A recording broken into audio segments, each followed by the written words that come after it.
Jesus told them a parable about their need to pray always and not lose heart. Not lose heart. Then he tells a story about a woman who clearly has not lost heart. She has so much heart that she has the courage and energy to confront a judge repeatedly. And remember that widows in those days did not have power, did not have social standing, did not have money. She had nothing behind her, and yet she had the heart and the courage to keep at it, to persistently confront this judge in a hopeless situation over and over again. These words are related, having heart and having courage. The word courage comes from the Latin word cor, which means heart. It means to have heart. When we have the heart, we can do about anything. We can keep at it, even in situations that seem hopeless or seem too far gone. How important it is to not lose heart, to be able to hold on to that courage. As it turns out, you need a lot of courage in life, don't you? When you're young, you think you need courage for the big things, for the big moments.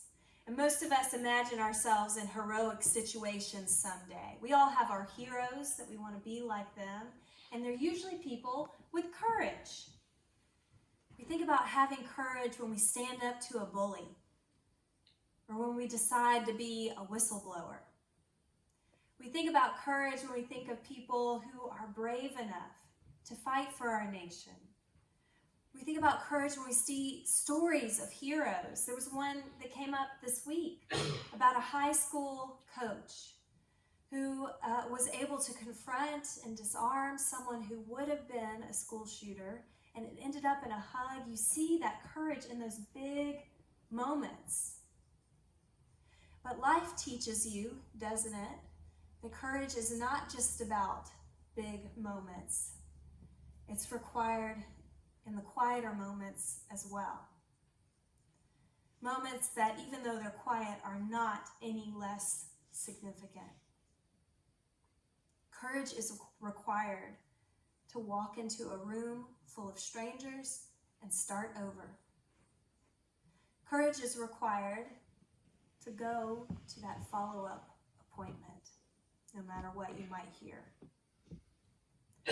Courage is required to stay in a marriage when it's tough, and it's required to make the choice to leave when it's not safe. Courage is required to walk into an AA meeting when it's time. And courage is required to throw your support behind an underdog of a church in a world that likes big churches with lots of people and programs.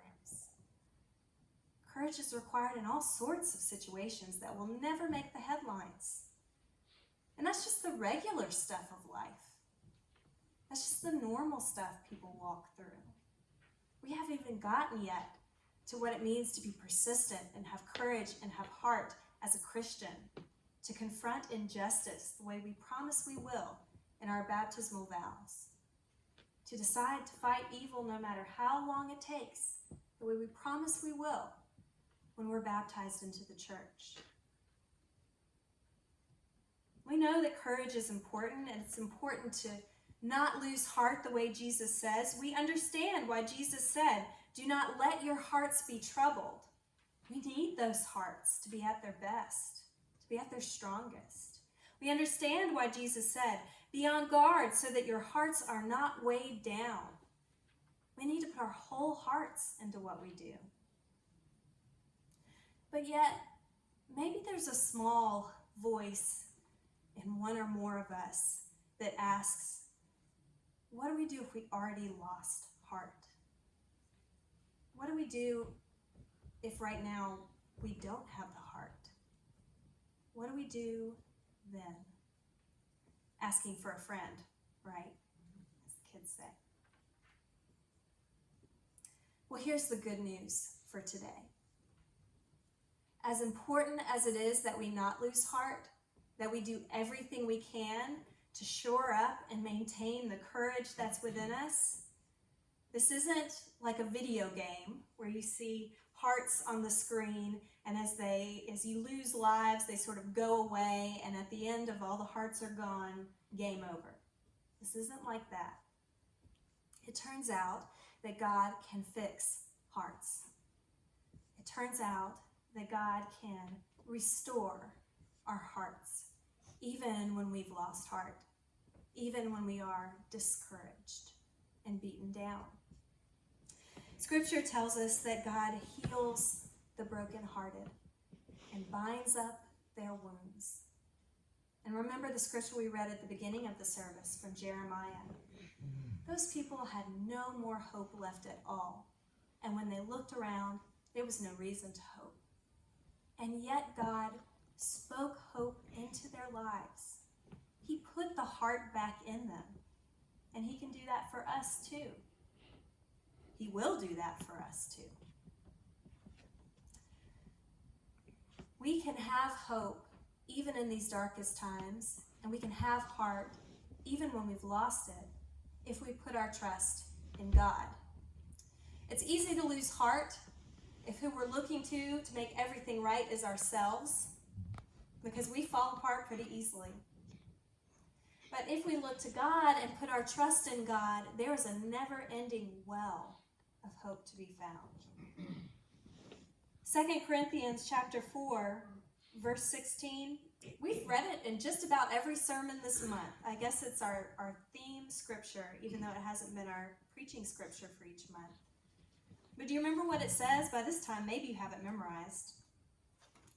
It says this, and again, listen for these heart words. It says, "So we do not lose heart. Even though our outer nature is wasting away, our inner nature is being renewed day by day.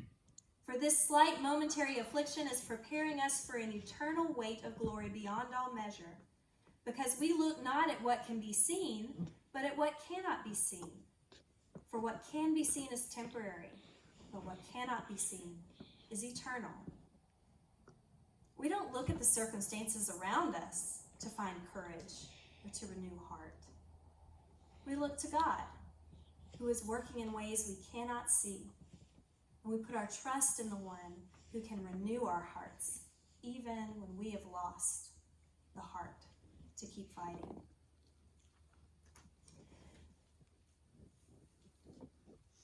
The church has a role in all this. Because I don't know if you know this, but sometimes a person can get to a point where he or she just doesn't even have the courage or the heart to pray anymore. And that's when we have a role together to help one another. This good news, in order to reach other people, has to be brought by friends, has to be brought by family, and even acquaintances and strangers. And it's not good news that we just deliver with our mouths. It's good news that we show up to serve. Here's what I mean by this. When I was in college, I was in a sorority, and I was an officer of the sorority. I think I was the vice president at this point. And it was a national organization, and so every year they would send certain officers to a conference in order to learn leadership skills and to learn more about the particular office we were in. And so this particular year, the president and I were given the gift of flying to Colorado for this conference together. And boy, we felt so grown up. You had to wear business clothes to this conference. And you had to show up all put together with your notes and everything. And we had a wonderful time, Nicole and I did. When we flew back, it was a small plane. Flying back to Birmingham, the flight itself went fine. But as we came in for the landing, things got really rough. They gave some warning over the intercom, as they usually do. Everybody, you need to buckle up. You need to stay seated. We have some whatever they call it, difficult air, some rough air that we're traveling through. And Nicole and I didn't know each other well, but we enjoyed a week together at this conference. things got really rough beyond the usual, turbulence. At some point, somebody screamed and the lights flickered. And Nicole and I, without saying a word, reached and held each other's hands. Now, y'all don't know me all that well. I'm not a hand-holding person. I'm more reserved, in fact, despite all Becky's attempts to make me a hugger, and I love you, Becky. It's not generally my nature, and yet in that moment, it was instinct. You reach out and you hold hands. Because somehow, it's not just that we can have courage on our own, and it's not just that life can make us discouraged. It's also that together we can be encouraged. We can give it to each other. We can build it up in each other, that heart. This is the message for today, that losing heart or keeping heart is not just on your shoulders alone. It's not just up to you. You don't have to do it all by yourself. We serve a God who builds it up in us, who renews it day by day, who restores us and heals our hearts. And we walk in this world with a church who will stand by us and hold our hand and encourage us to get us through those tough places when we might lose heart or maybe already have. We can give each other the heart to keep going. Isaiah 35:4 says, "Say to those with fearful hearts, be strong, do not fear. Your God will come. He will come to save you." If you are someone today who has lost heart or who is getting to that place, then these words are for you. God will come. He will come to save you. And if you know someone or think you might know someone who is in that place, then these words are for you to carry forth, to give to them as you hold their hand. Give them courage, encourage them, and remind them, be strong and do not fear. Your God will come. He will come to save you. Let us pray.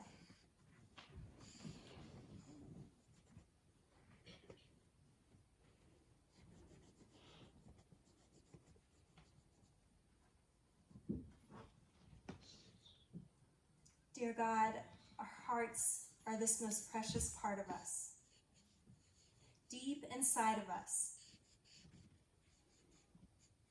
where we understand that we do or do not have the will and the courage and the energy to keep going. Help us to understand today that this is not an untouchable, unreachable part of us.